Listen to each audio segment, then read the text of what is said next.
Jóvenes, buenas tardes. ¿Cómo están? Pues nada, el tema que vamos a revisar, analizar y discutir hoy, yo creo que está en el interés de todos y de todas, porque la parte energética pues, es una parte fundamental de la política pública, estarán de acuerdo conmigo. Y nada mejor que tener a un experto, como el doctor Isidro Morales Moreno, cuya brevísima reseña curricular haré yo. Él luego profundizará en su presentación y demás, en donde nos va a tocar dos temas fundamentales para que no se confundan, ni se hagan bolas, ni se estresen. ¿Cuál es el tema de la ponencia hoy? Política energética en América del Norte, lo sabemos. Pero esa plática se subdivide en dos grandes áreas o fases que él nos va a hacer favor de exponernos. Primero hablará del contexto general de la política energética en América del Norte y después hablará de lo que se espera, por supuesto especulando, porque es muy difícil ahorita hacerlo la divina, sobre las reformas energéticas en América. Así que brevemente yo les diría que el doctor Morales es licenciado en Relaciones Internacionales por el Colegio de México, estudió su doctorado en París, doctorado en Ciencia Política en el Instituto de Estudios Políticos de París. Él actualmente es director de la Escuela de Graduados en la Administración Pública del TEC, en el Estado de México, y ha sido evidentemente ponente, investigador y conferencista en diversas universidades, tanto nacionales como, por supuesto, del extranjero, entre ellas Brown, entre ellas también en Dinamarca, en Copenhague. Asimismo, es investigador del SNI nivel 2, lo cual avala y habla de su gran calidad académica y, por supuesto, docente. Yo les pido, con todo respeto, que recibamos al maestro, al doctor Morales con un aplauso y lo escuchemos, por favor.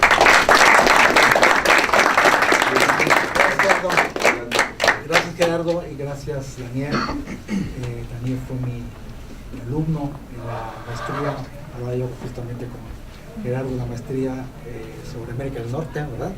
En la UTLAP. Entonces, que les debe decir algo a ustedes también, y hablamos justamente sobre la diferencia entre la UTLA-AC y la UTLAP. Yo estuve muchos años trabajando para la UTLAP. Y como le decía a Gerardo, la primera vez que estoy aquí con ustedes en la UTLA-AC. Y tal como les han dicho, yo les preparé una pequeña presentación sobre, digamos, qué está pasando, lo que yo llamo la revolución energética en América del Norte, porque realmente hay una revolución, y ver de qué manera México embona en esta revolución, sobre todo a raíz de lo que ustedes ya han leído, que es la reforma energética mexicana. Pues muy rápidamente les voy a hablar, pienso estar con ustedes una media hora para que haya preguntas, vamos a hacer esto un poco más dinámico.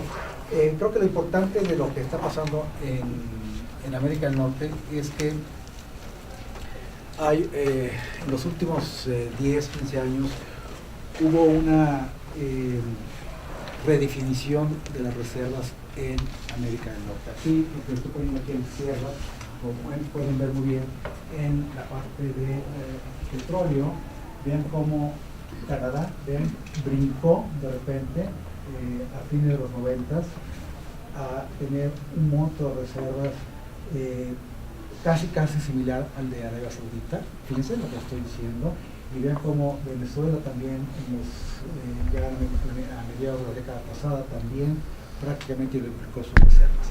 O sea, dos países clave para Estados Unidos, como es Canadá y Venezuela, porque son abastecedores tradicionales, porque están en la órbita de América del Norte, en la órbita de, digamos, las exportaciones americanas.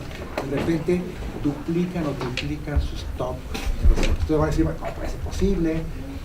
Que no lo hayan visto antes. Lo que pasa es que en el mundo de la energía, cuando hablamos de reservas, probadas, es lo que técnicamente y económicamente es posible.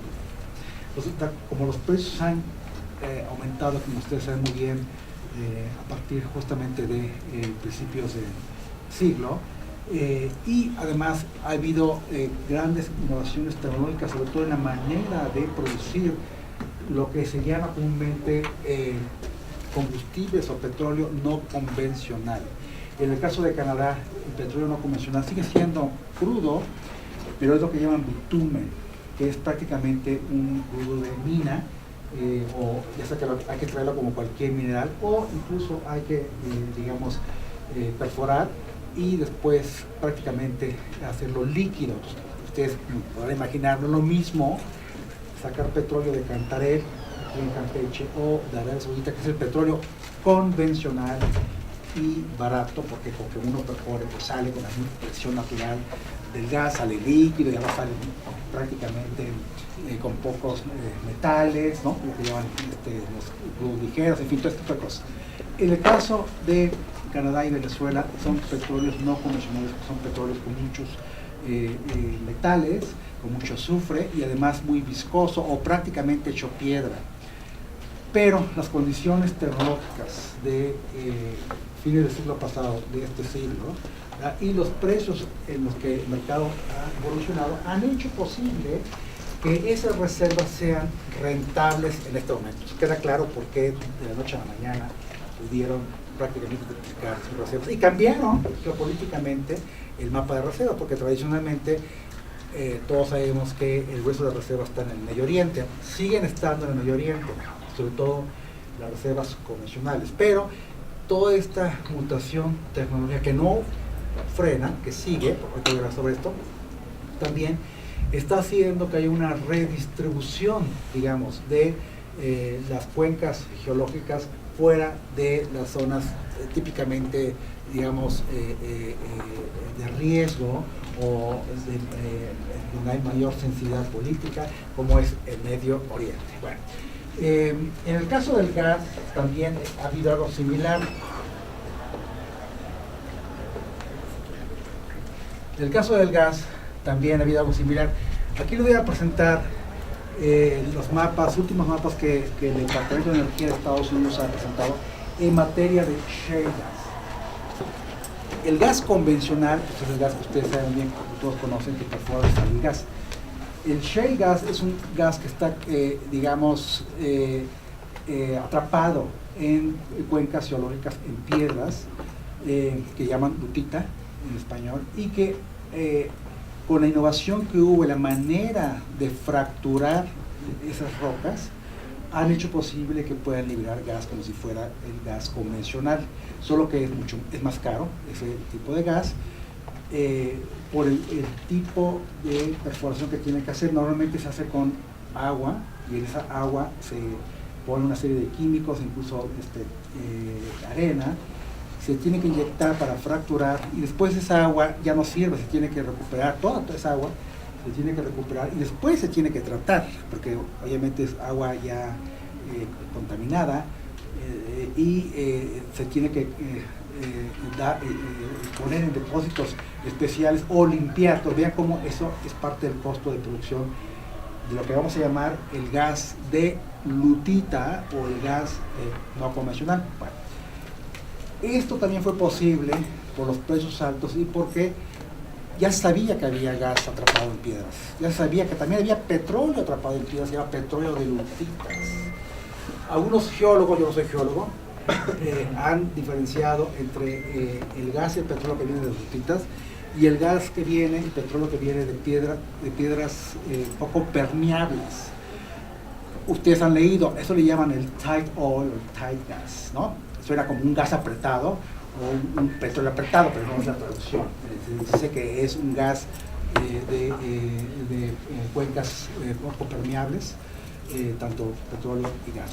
Esas categorías, esas nuevas reservas que ya sabía, ahora también son viables gracias a estas nuevas tecnologías de perforación, que además déjenme decirles que las nuevas tecnologías de perforación son horizontales. Tradicionalmente sabemos que hay una torre, se perfora hacia abajo y sale el petróleo, sale el gas, como en el caso del mexicano. Ahora son horizontales porque con las tecnologías de comunicación se puede hacer por computadora y se puede ir buscando la manera en que se va perforando de manera horizontal con un solo pozo varios yacimientos. Eso sale mucho más económico y es mucho menos invasivo en términos ambientales. Oye, no voy a contarles la parte técnica, pero es importante que lo sepan para que entiendan por qué de repente hay esta gran revolución, ¿verdad?, que ha hecho son las reservas de shale gas, no convencional, en América del Norte y del mundo.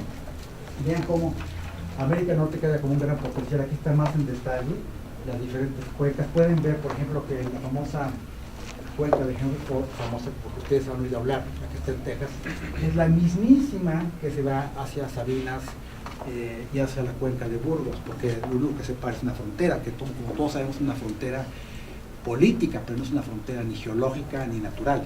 En todo caso, si es natural sería por el río, pero en términos geológicos es la misma cuenca. Entonces quiere decir que el mismo tipo de reservas que se están desarrollando en Estados Unidos, o en la parte de Texas, también se pueden desarrollar en la parte mexicana, en la cuenca de Sabinas, en la cuenca de Burgos y en la cuenca que ustedes pueden ver aquí, también es posible también de Veracruz y del Golfo de México.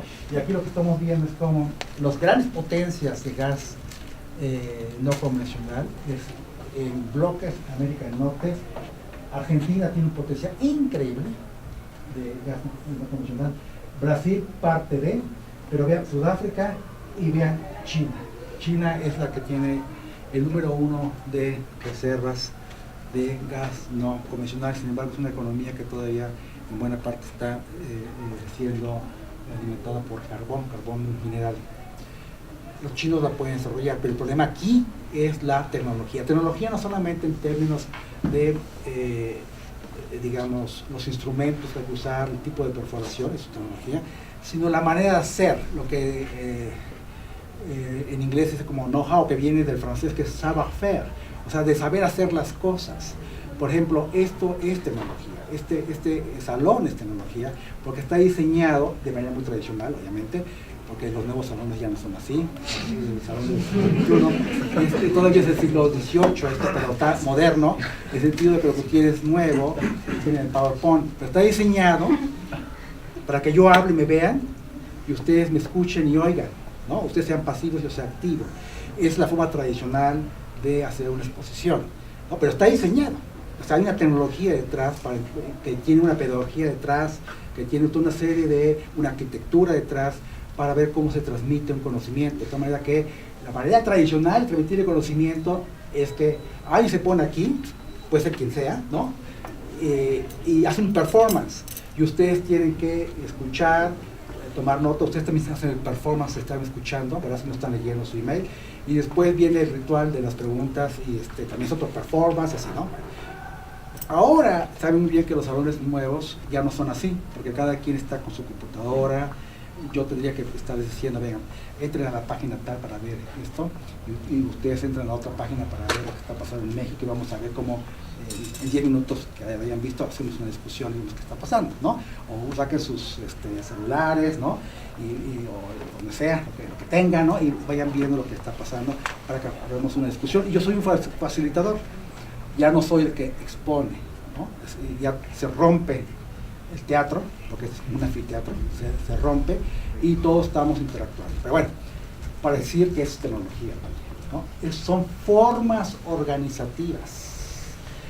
En este caso, para aprender o para discutir, aquí son formas organizativas para producir. Entonces, cuando digo que China no tiene la tecnología, ni México tiene la tecnología, no solamente es un problema de torrecitas y de tubos horizontales o de ingenieros, ¿no? Es todo un esquema organizativo que está hecho para que sea económicamente rentable, sea ambientalmente rentable explotar estas reservas. Ese es el mensaje que les quiero dar.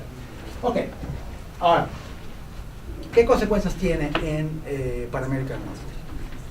La consecuencia más importante, que quiero que se lleven esto, o que quiero debatir con ustedes, es que esta revolución, sobre todo el shale y de tal, o el shale gas, shale oil también hay, esta revolución ha hecho que Estados Unidos esté en la posibilidad de volverse un exportador neto de gas a partir de los próximos 5 años, ya puede ser exportador neto, y que también, dependiendo de cómo evoluciona la tecnología y dependiendo de la productividad de las cuencas geológicas, porque en la industria energética también hay incertidumbres. Uno puede tener la tecnología, uno puede tener los precios, uno puede tener know-how, que ya lo expliqué. Pero de repente puede pasar que cuando uno perfora, las reservas que uno estimaba que podía recuperar, pues no son tales, ¿no? Puede pasar por falta de tecnología, por error humano. Por ejemplo, ustedes saben muy bien que México tuvo uno de los últimos campos de petróleo más baratos y supergigante, o sea, con abundantes reservas, del mundo, que fue Cantarell. Y ustedes saben que México lo descubrió de chiripa. ¿Por qué? Porque la tecnología no es así como que muy buena para nosotros, ¿no? Fue un pescador que de repente encontró manchas de aceite en una zona de Campeche, y al avisarlo, entonces Pemex empezó a explorar y bingo, ¿verdad? Muy fácilmente pudo perforar, ver que tenía un yacimiento riquísimo en petróleo, y hasta le pusieron Cantarell con el nombre del pescado. Entonces Pemex ahorró toda la fase de exploración, tuvo que poner nada más la parte de perforación, y bingo, tuvo la suerte que no era ni shale oil ni tight oil, en donde tendría que ver justamente otra forma de desarrollar la cuenca, lo que era convencional, abundante, y sacó mucho petróleo. Usted sabe también que en un momento dado Cantarell llegó a producir el 60% de toda la producción mexicana, una sola cuenca, el 60%, digo, solamente los mexicanos que tienen mucha suerte pueden tener eso, como los sauditas, ¿no? Pero desgraciadamente, lo voy a mostrar ratito, Cantarell de repente se desplomó. En 2005 llegó a su punto, el ápice, a su mayor capacidad productiva, y después, ¡pum!, pero así, casi como avioncito. De esos que se caen y uno no sabe por qué. También se caen turbulencias, ¿no? Y la que está muy seria. Se desplomó, y ahora nos tenemos que preguntar, probablemente esta generación lo tiene que hacer, ya mi generación no, ¿por qué se desplomó de esa manera? Parece que hubo un problema de sobreexplotación. Pues vean cómo en esto tienen que ser muy duchos, no hay que improvisar, ¿no? Si en un momento dado extraes más petróleo de lo que podrías aguantar para que el pozo mantenga presión natural, ¿no? Y pueda seguir bombeando el petróleo, si abusas, digamos, de él, pierde presión y entonces sacas menos. Entonces lo que puedes hacer es, pues, inyéctele gas, sí, pero ya es un costo adicional, tienes que inyectarle gas.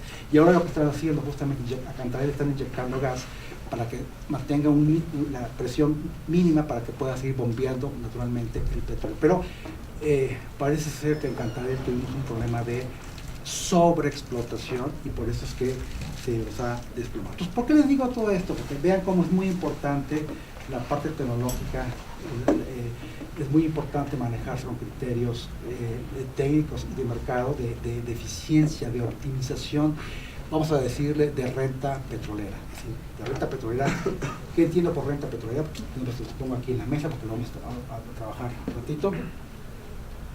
Renta petrolera es lo que se puede obtener de un barril a precios internacionales, ¿no?, de crudo o de gas, descontando los costos de producción, ¿no? Es una definición muy básica de economía, ¿no? Entonces, si uno quiere optimizar la renta petrolera, pues no solamente depende de cómo evolucionan los precios, algo que ningún país está en condiciones de controlar, pero sí depende también de que reduzca los costos de producción, ¿no? Entonces, entre mayor eficiente seas, obviamente vas a maximizar la renta. Si en un momento dado te equivocas y sobreexplotas un pozo, estás automáticamente perdiendo renta petrolera. Finalmente todo se reduce a pesos y centavos.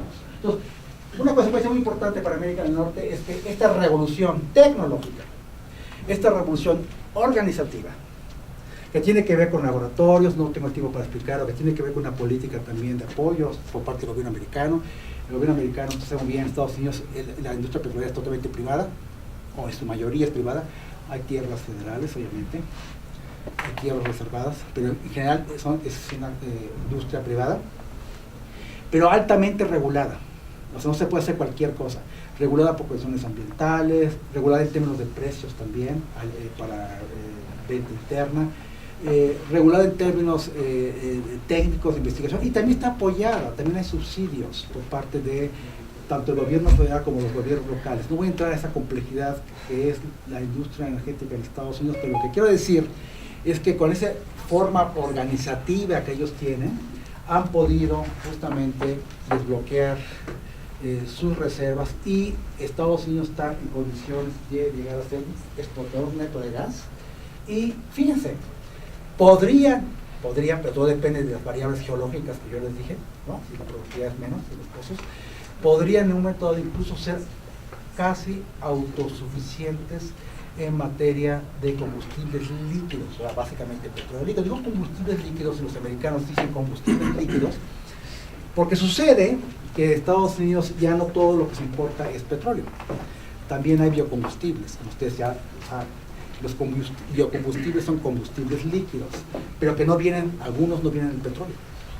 Pueden venir del maíz, pueden venir de recursos renovables. Son, más bien, no son bienes de subsuelo, sino vienen de la tierra.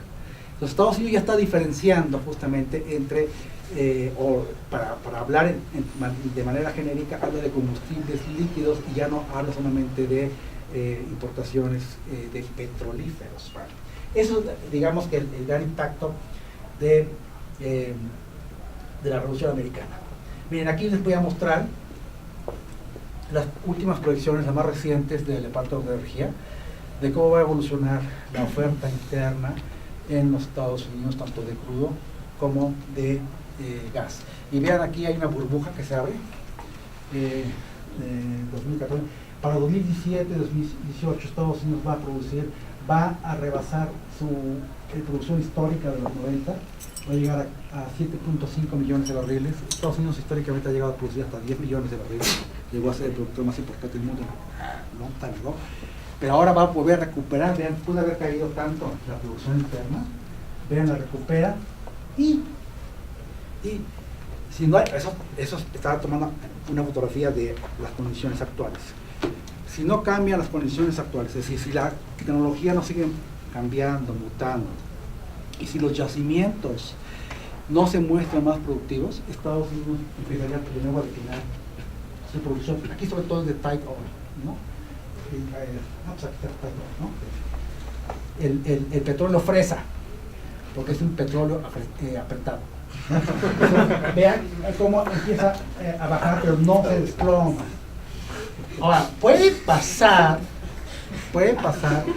que la tecnología o que la geología, vean, dos variables en las cuales son dinámicas. En una sí hay control humano o incidencia humana, la tecnología. En la geología no, porque eso ya están los yacimientos, ¿no?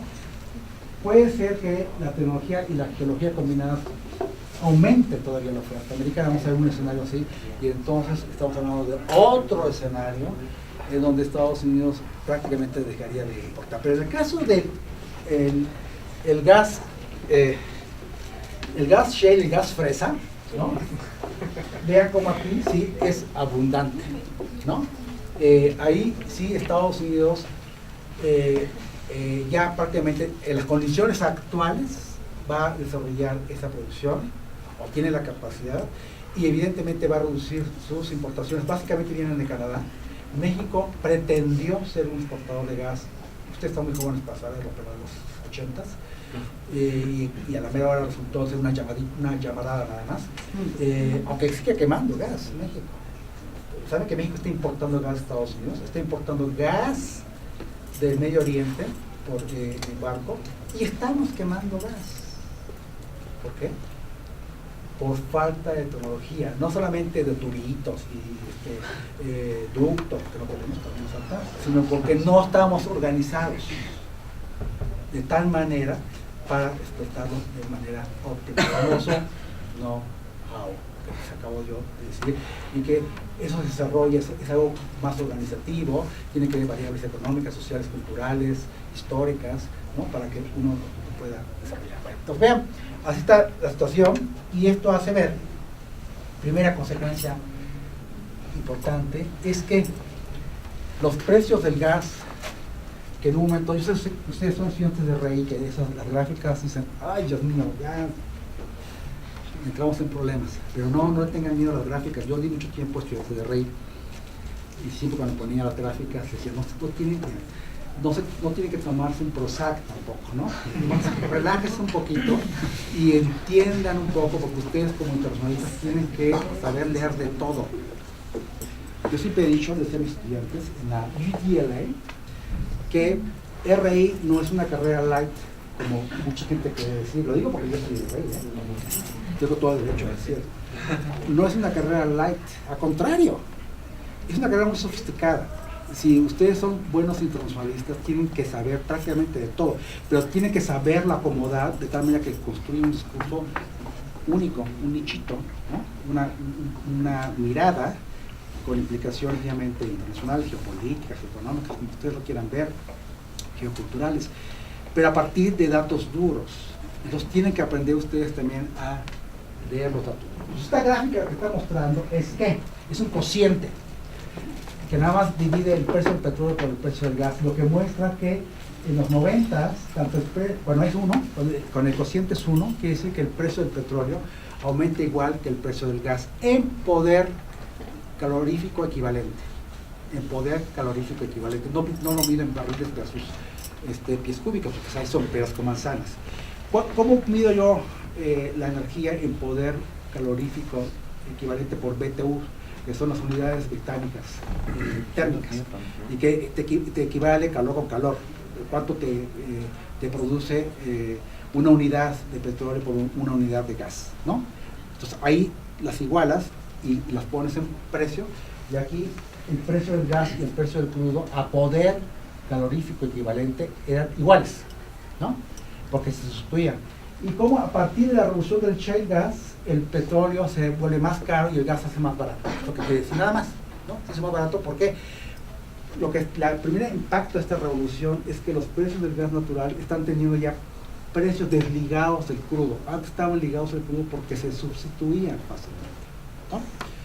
Por ejemplo, en electricidad. Tradicionalmente, y sobre todo México, producía electricidad por combustóleo, que es petróleo. Usted sabe que a partir de los 90, todo el siglo que tenemos aquí, la CFE ha preferido gas natural por combustible porque es menos contaminante. Pero como eran precios equivalentes, lo podías hacer, pues te convenía mejor tener gas natural porque te contaminaba menos, entonces sería hasta más barato, si incluyes la contaminación como un costo. Y aquí lo que está mostrando es que, al menos en América del Norte, los precios del crudo se volvieron 7 veces más caros que el gas, ¿no? En 2010, y que las proyecciones a 2030, debe ser, 2030, es que se va a mantener 4 veces la proporción. El petróleo va a ser 4 veces más caro que su equivalente en gas natural. ¿Qué quiere decir esto? Que debido al boom de shale gas en Estados Unidos, y si se mantiene en otras partes, el gas se va a convertir en una mercancía más barata que el petróleo y, ojo, se puede convertir en una mercancía global. El petróleo es una mercancía, ustedes han dado las commodities, ¿no? Los que les encanta la parte financiera, escuchen, los precios de las commodities. Commodities es materia prima. Entonces el petróleo es una materia prima, porque a partir de ahí produce hasta esto, el petroquímico, ¿no? Las telas, ¿no? Entonces, el crudo es materia prima, el gas es materia prima. Lo que estamos viendo es que el gas se va a convertir en una materia prima global y más barata que el petróleo. Hasta ahora el gas ha sido una materia prima regional. ¿Por qué regional? Porque básicamente el gas se transportaba por ductos, es gas, ¿no? Y la manera más sofisticada de mandarlo sin ducto era congelarlo, hacerlo líquido, mandarlo en barco, llegaba a los puertos y ahí se tenía que regasificar, ¿no? Ese gas es el más caro, pero existe un mercado de gas natural licuado. No lo confundan con el gas licuado, ese es el gas LP, ese no tiene nada que ver, ese viene de petróleo. El gas natural licuado es el que le estoy diciendo. El gas que se hace gas, pero lo congelas para que lo puedas encapsular, ¿verdad? Y lo más por barco. Bueno, México está importando gas natural licuado, es que es el más caro que hay de todos los gases, y quemamos gas barato en el sureste. Hagan sus cuentas y hagan sus conclusiones. Aquí lo que estoy mostrando es cómo Estados Unidos ha importado históricamente el gas de Canadá, cómo empezó México, que llegó, exportó un poquito, ahora México es importador neto de gas de Estados Unidos por tierra. No basta. A pesar que el gas americano es más barato, a México no le basta importar todo Estados Unidos. No porque no haya gas en la frontera, que esté más barato. Compra el más caro, que es, que ya les dije, el licuado. Tenemos 3 terminales. Porque México no tiene tampoco los tubitos. No tiene tubitos para tomar ese gas y mandarlo sobre todo a la parte poniente. La parte poniente. Ustedes tienen que ver un mapita de Pemex, ¿eh? No tengan miedo, vean los mapas también. Y van a ver que toda la parte del poniente, toda la zona de Guadalajara hasta Tijuana, no hay conexiones por ducto. Y lo que hace Pemex es, con su maravillosa tecnología que tiene, es mandarlos con carros tanque, con carrito, que es muy peligroso, que es muy ineficiente. Obviamente en términos de unidades que vas llevando, lo más eficiente y lo más seguro sería mandarlo por ducto.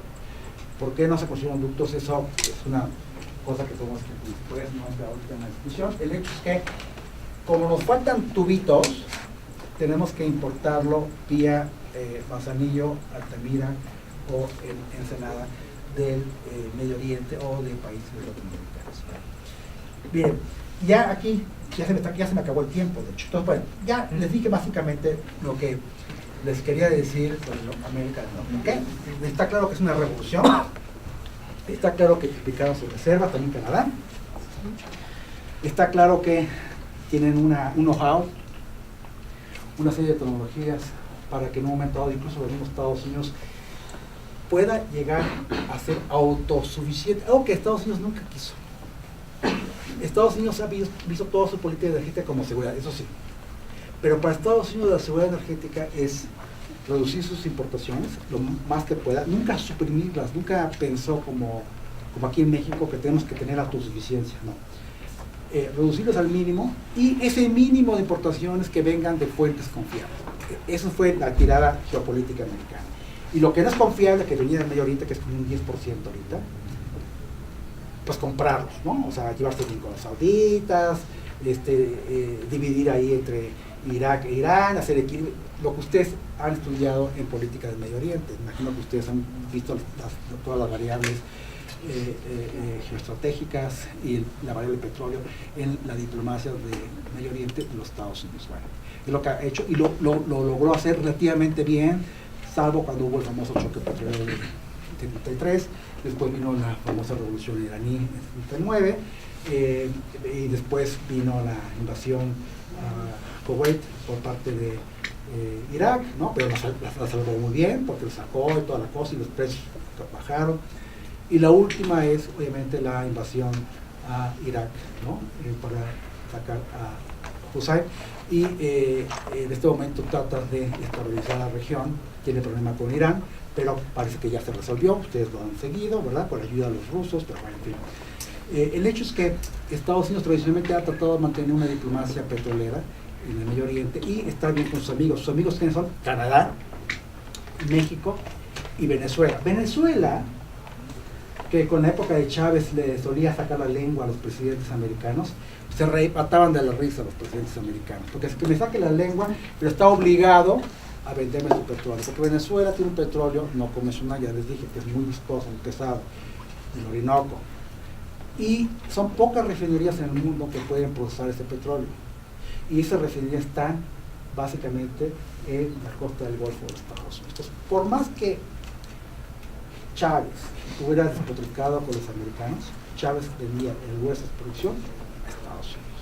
Bueno, y esa es su realidad geopolítica. Entonces, Estados Unidos la combinó bien, pero ahora se sacó la lotería a los americanos.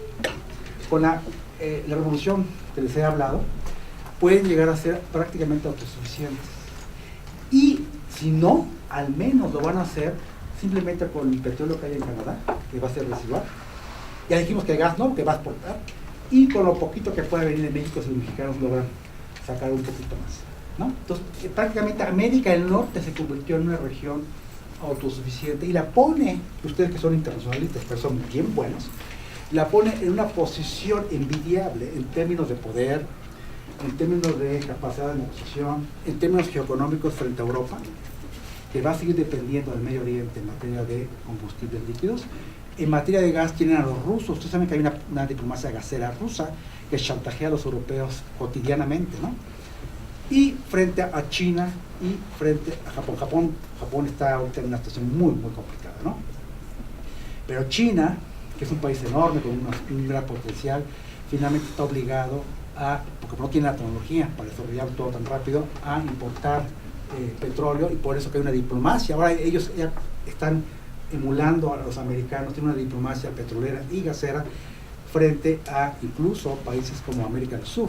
O sea, están acercados mucho a Brasil, incluso a Venezuela, y a lo mejor si los mexicanos, ahora vamos a ver, nos damos cuenta, si entendemos lo que está pasando en Estados Unidos, fíjense, los mexicanos que tradicionalmente nos limitamos a vender crudo a Estados Unidos y a cambio recibir gasolinas como ahora, nos vamos a dar cuenta que ya vamos a perder ese mercado. Que Estados Unidos, olvídense de que Estados Unidos quiere el petróleo mexicano, no.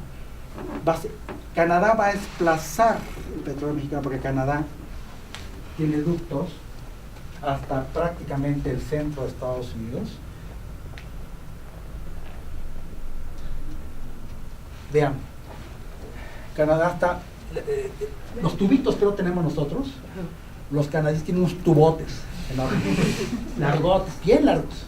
Y vean cómo de la provincia de Alberta, que es la provincia más rica, donde se dio justamente el sur, está conectada vía Estados Unidos, y esta llega acá y va, ahorita hay toda una discusión para extender este ducto para llegar al Golfo de México. Y es así como ustedes pueden ver, la información petrolera en Estados Unidos es muy exacta, miden por regiones, cómo el petróleo canadiense está desplazando petróleo mexicano que está llegando ahí, y van a terminar por desplazar, a medida que Estados Unidos dependa menos del petróleo de sus vecinos, el petróleo mexicano y el gas mexicano. Entonces, ustedes se acuerdan, no se acuerdan, están muy jóvenes, pero yo les voy a recordar. En los 80s, cuando México tenía mucho petróleo, llegó a ser el quinto productor mundial, tuvimos un presidente que se creyó faraón y pensó que ya cuando iba a administrar la abundancia, era su lema, era un favor. Iba a administrar la abundancia, y que no solamente eso, sino que iba a diversificar los mercados, que por supuesto no iba a vender todos los Estados Unidos, porque él era muy patriota. Faltaba que se tirara de Chapultepec. No lo hizo, nada más se puso a llorar. El último día de su informe presidencial se puso a llorar por los pobres. ¿Por qué? Porque cuando acabó su gobierno éramos más pobres de lo que éramos cuando estaba sacando esa riqueza, porque entró al país, porque se le devaluó el petróleo, que se devaluó la moneda. Bueno, fue un desastre. Yo era joven como ustedes en esa época, imagínense ver ese desastre, era aterrador, ¿no? A ustedes les tocó una época mejor, porque ustedes ya nacieron en el desastre. Y ahora lo que están viendo es la posibilidad de salir del desastre. Y eso está mejor que haber nacido en la abundancia como yo nací, en el desarrollo estabilizador, y de repente ver el desastre, y además duró años. O sea, todavía estamos, digamos, rumiando todas esas malas políticas hasta la fecha, ¿no? Bueno, él en un momento dado quería diversificar las exportaciones de crudo. Creyó que los franceses iban a aborazar. Yo soy en Francia en aquella época, ¿no? Y me acuerdo que cuando llegué me dijo en la biblioteca que atendía, dice, ahora lo respetan. Digo, ¿por qué? Porque quieren petróleo. En fin, parecíamos jeques, ¿no? Quería diversificar en Europa. De hecho, empezó a vender a Japón por un tubito que le financiaron los japoneses. No, en serio, mi tesis fue sobre eso. Es un oleoducto que construyeron de Reforma a Salina Cruz, y todavía funciona, pero ahora lo están usando los chinos. Pero es muy chiquito, pues tenemos que hacer ductos más grandes para que podamos canalizar eso a China. ¿Por qué les digo esto? Porque en aquella época el presidente pensó que él iba a diversificar porque todo el mundo quería México. Cuando los precios cayeron, pues ya nadie quería México, porque los quiso mantener muy caros, había más baratos, entonces quedó vendiendo a todos Estados Unidos. Ahora, por el mercado mismo, por la evolución misma de la posición americana, México por primera vez va a estar obligado, a ver cómo nos va, va a estar obligado a vender fuera de Estados Unidos. Por primera vez Estados Unidos no va a ser nuestro socio más importante. ¿Estamos preparados? Hablamos chino. Queremos irnos a China para ver cómo está el mercado y venderles. Uy, que nos da miedo, ¿no? ¿Estamos preparados para vender a los indios? ¿Estamos preparados para ser más agresivos en Asia o en Europa? Yo quiero ir a París. No, hay que ver, hay otras áreas en Europa que pueden estar, pero necesitamos tener una relación agresiva porque los brasileños ya están, los canadienses ya están, está también en Medio Oriente, y si nos descuidamos, los chinos desarrollan más rápido sus reservas de petróleo y gas no convencional que los mexicanos. Vean cómo esto cambia radicalmente la jugada para México, y aquí ya, por esto termino, ya me pasé, siempre es mi problema, ¿verdad? También me conocen. Me tienen que callar en mi clase. Profe, ya cállese, decía. No, mentira. Bueno, ustedes saben que la reforma energética mexicana se hace en un contexto muy difícil para México. México era probablemente el único país ya que quedaba en el mundo, prácticamente el único. Venezuela de alguna manera, pero Venezuela no fue tan radical como México, en donde, miren lo que les voy a decir, en donde traslapó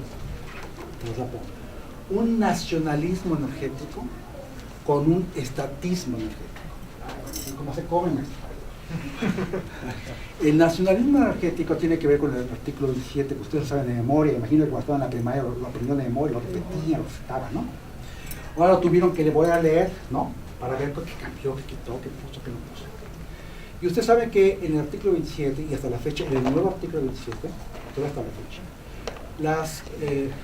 los recursos del subsuelo y las aguas, tanto del territorio nacional como las aguas territoriales, ¿no? Son de la nación, no son ni del Estado ni de Pemex, son de la nación. Eso se puso desde que estaban ahí en 17 discutiendo ahí en Querétaro y toda la cosa, ¿no? Y eso que yo llamaría nacionalismo energético. Y ese nacionalismo energético, México fue pionero, hay que reconocerlo. México fue uno de los primeros, no el primero que yo recuerdo, pero fue uno de los primeros, que México realmente dijo, los recursos del suelo son de la nación y por tanto tiene que haber una manera que la nación vigile su explotación o aquí monopolice su explotación. Países como Irán, países como Arabia Saudita, después nacionalizaron sus reservas como México, pero fue hasta prácticamente los 50 en Irán. Arabia Saudita fue muy tarde, hasta los 70, del mismo Venezuela también fue muy tarde. Bueno, entonces ese nacionalismo energético, digamos que México fue pionero, fue campeón, y ahí viene toda nuestra gloria y fama. Y al mismo tiempo México desarrolló por una serie de reformas constitucionales y leyes reglamentarias un monopolio de Estado para explotar los recursos energéticos. No es lo mismo, porque se puede tener los recursos que son de la nación y hacer lo que hace Noruega. Por ejemplo, en Noruega también los recursos de su suelo son de la nación de Noruega, pero Noruega tiene compañías privadas que lo pueden explotar. ¿Y cómo es que la nación recupera, ¿no?, esa riqueza? Por medio de una fiscalidad que puede ser muy compleja, desde regalías hasta impuesto a la producción, impuesto a la producción, llámenlo como desean, pero es por la vía de la fiscalidad que uno recupera esa riqueza que es de la nación. Ahora, ¿cómo se la gasta uno? Eso es otra cosa. Porque en México tenemos nacionalismo energético, construimos un monopolio energético del Estado. Todo el Estado puede explotar, y eso fue Pemex y CFE, nada más. Está muy ligado, usted lo sabe muy bien, a una estrategia de legitimación y crecimiento del Estado mexicano con el PRI. Así fue. Los que son de RI más sofisticados seguramente conocen la palabra deconstrucción. ¿Quién ha oído la palabra deconstrucción? ¿No? Ustedes no deconstruyen, ¿no? Es una palabra inventada por un filósofo francés, Jacques Derrida, y él justamente dice todos los conceptos, todos los universales, familia, Estado, nación, son constructos. O sea, cada sociedad los nombra, pero tienen una historicidad. Significa lo que la historia de cada sociedad quiere decir. Y aquí, por ejemplo, la soberanía energética y el estatismo petrolero son constructos históricos, ¿no? Que están muy arraigados en la manera en que el Estado mexicano se construyó. Un Estado proteccionista, un Estado inversionista y un Estado que en principio usaba la riqueza petrolera para el desarrollo nacional, y por lo tanto el Estado decía: yo sí estoy haciendo que el petróleo sea para el beneficio de los mexicanos. Ok, hasta las lágrimas me salen cuando pienso eso, ¿no? Pero cuando uno se pone a deconstruir eso, yo como politólogo lo he hecho ya en varios libros, uno lo hizo con Lorenzo Meyer, ahí nos jalábamos las greñas, ¿verdad? Nos dimos cuenta, ¿verdad?, que a partir de los 80, ¿se acuerdan de este presidente faraónico que les dije? Usó el petróleo para hipotecar al país así, de fácil. ¿Por qué? Porque empezó a pedir deudar, y se la pasaba a Pemex, ¿no? Realmente, ¿cuál era la capacidad de pago que tenía México para endeudarse tanto? ¿Y por qué le prestaban tanta lana? Porque sabían que tarde o temprano, pues, con el petróleo podía garantizar el pago. ¿Por qué? Porque estaba exportando, y estaba exportando en una época donde los precios eran muy altos, un poco como ahora. Entonces tú tienes un colateral, digamos, donde tú puedes respaldar tu pago, pues a cualquier banco te va a prestar, digo. Solamente en Estados Unidos le prestaron a los que no podían pagar, eso fue otra cosa, eso fue corrupción, que sí la hay también en Estados Unidos. Por eso tuvimos esa crisis de 2007, 2008, que ustedes conocen, que ustedes están todavía incluso viendo, ¿no? Pero aquí inundaron de dinero al país, entró más dinero por deuda externa al país que por exportación de crudo. Échese ya para acabar corto. ¿Quién administró la abundancia? Eso sí fue abundancia. ¿Quién administró esa abundancia? Un solo hombre, que es el presidente, y a lo mejor con ayuda de Hacienda, su secretario de Hacienda. Y párenle. Ellos decidieron dónde invertir, qué hacer, qué no hacer, cómo embolsarse un poquito, cómo sacar capitales, en fin, todo eso pasó en buena parte por el monopolio de Estado que había. O sea, no había posibilidad de decir, párenle, ¿no? No había discusión interna, todo era lo correcto que había que hacer, que exportar, sacar, aumentar la producción, exportar lo que se pudiera y endeudarse todo lo que se pudiera, porque íbamos a administrar la abundancia. La historia la saben. Cuando empezaron a caer los precios del petróleo, cuando México no pudo ni siquiera pagar intereses de la deuda en 1982, y teniendo petróleo, pues la cosa fue casi como de risa, ¿no? Y esa lección hace ver que ahí para mí es la crisis más importante que tuvo el estatismo energético mexicano, porque mostró que monopolizar todo es muy peligroso. ¿Es muy peligroso para quién? Para todos los mexicanos, porque todos partimos y todos pagamos parte de esa deuda, o todos seguimos pagando parte de esa deuda.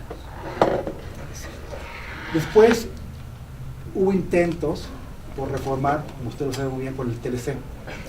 Con el TLC, que entró en vigor en 94, y ustedes sí ya iban al kinder, yo creo, ¿no? No. ¿No? ¿Ni al kinder iban? Bueno, ya tenían planeado nacer. Entonces, de arriba podían ver.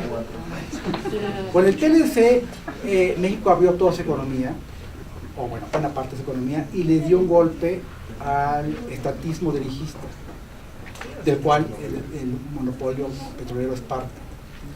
Fue una reforma, yo creo, en mi opinión, independientemente de que podamos discutir, que podamos dar sombrerazos y todo.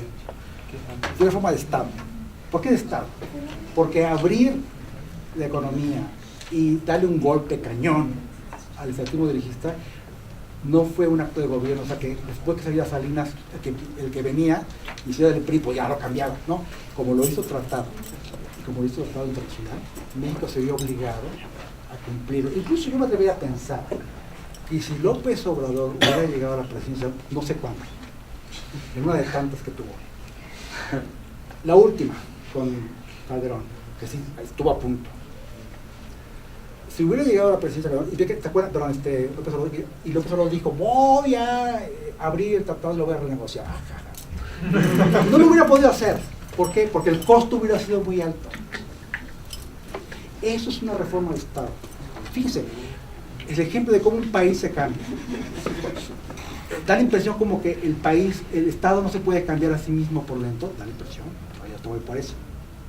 Y que necesita pactos internacionales para que lo cambie. Eso fue el TLC, es mi lectura que yo tengo del TLC, es un libro sobre eso. Y que ahí lo planteo, ¿no? Como toda esta reforma neoliberal, porque es neoliberal, ¿no? Empuja al Estado mexicano a encogerse, ¿no? Y a quedar solamente principio con áreas estratégicas. Ellas fue el petróleo. Porque acuérdense que el TLC se vendió, los que estaban en el cielo, acuérdense, se vendió como que no iba a abrir el petróleo. Sin embargo, ustedes leen el capítulo 6 del TLC, capítulo 6 que es de energía, plantea abiertamente en el preámbulo que esto es una manera de abrir progresivamente la industria energética de los 3 países y bla, bla, bla, para hacerlo competitivo, bla, bla, bla, ¿no? Pero que México establece sus reservas y bla, bla, bla. Y todas las reservas que establece justamente es el monopolio de Estado. La segunda reforma energética de veras de Estado que estamos teniendo es la de hoy.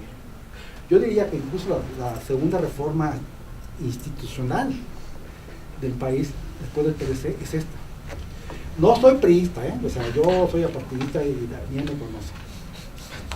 No soy ni panista, ni perideo, no. Pero sí hay que reconocer que estamos viviendo una época de una segunda reforma muy importante y que sí va a ser de Estado. Pero esta vez, a diferencia del TLC, no fue pactada a nivel internacional, para que te obligara, para que fuera irreversible, para que tuviera costos si tú la querías revisar, sino esta vez fue votada por el Congreso mexicano, obviamente por 2 partidos, con 3 partidos, porque otros, la hacendaria, la educativa, sí entró el PRD, y en ellas está justamente la reforma energética mexicana. Ya para acabar, yo lo que plantearía, la reforma energética mexicana pretende dar solución a la crisis de energía que tiene el país, caída de reservas, caída de Cantarell. México tiene un potencial increíble, vean. Históricamente México ha producido 53,000 millones de barriles, ¿no?, de petróleo crudo equivalente, pero le quedan 43,000 millones de barriles de reservas, las 3 P famosas, le quedan 54,000 millones de reservas prospectivas y le quedan 60,000 millones de reservas no convencionales. Gas fresa, no fresa, repujado, lo que ustedes quieran. Estamos diciendo que tiene 3 veces más que lo que ha producido en toda su vida. Nos hemos portado bien, ¿no? Tenemos mucha riqueza, seguimos teniendo, no somos pobres, no somos. El problema es si tenemos la capacidad tecnológica y organizativa para aprovechar esa riqueza. Digo, porque la podemos derrochar, como lo hicimos en los 80. Eso fue borrachera. Eso no fue administrar la abundancia, fue una borrachera que la cruda fue larguísima. Entonces, aquí estamos, ustedes, como generación que entra al mercado profesional, es una posición de vivir una época probablemente de auge. Sí, solo sí, tenemos la capacidad organizativa para aprovechar ese auge, y no como fue efímero el auge de los 80, en donde nos puso en una posición mucho más complicada, no solamente internamente, sino internacionalmente. Entonces yo lo que veo es que hay retos, ya me callo. Hay retos, aquí se los dejo nada más. Los retos son, hay que desarrollar infraestructura, hay que crear certidumbre jurídica, ahora con la pasión de los contratos, hay que ver si CFE y Pemex transitan como empresas públicas productivas, ya no van a ser monopolio de Estado, cambió, van a ser empresas de Estado que compitan. Eso es la primera vez en toda la historia de este país que tendríamos una empresa de Estado que se comporta como una empresa privada. Estamos innovando. Va a ser. Los alemanes tienen, Lufthansa es una empresa pública. Statoil es una empresa petrolera noruega pública, capital. Ahí ya nos ganaron muchos países, no estamos innovando. Vamos a ver si podemos mantener empresas públicas competitivas. Y aparte, vamos a ver si podemos atraer capital privado y le podemos transparentar las condiciones de exploración. Y todavía un reto más importante, vamos a ver si somos posibles de optimizar la renta petrolera. Ya les expliqué, no voy a repetir qué es.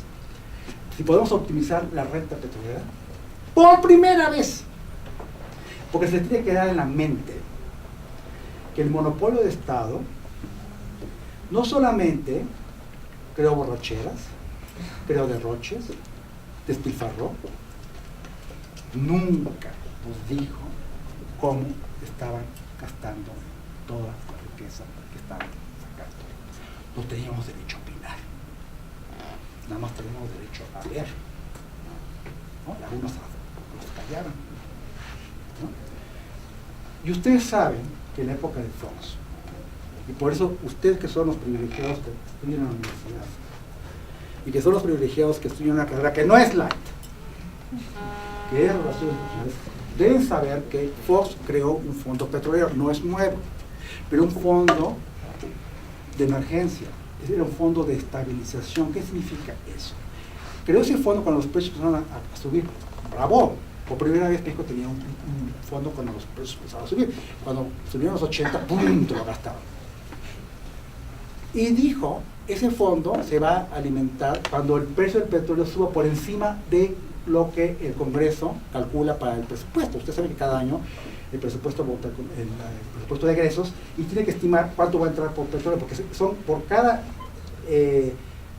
peso que gasta el gobierno mexicano, 30 centavos son de petróleo.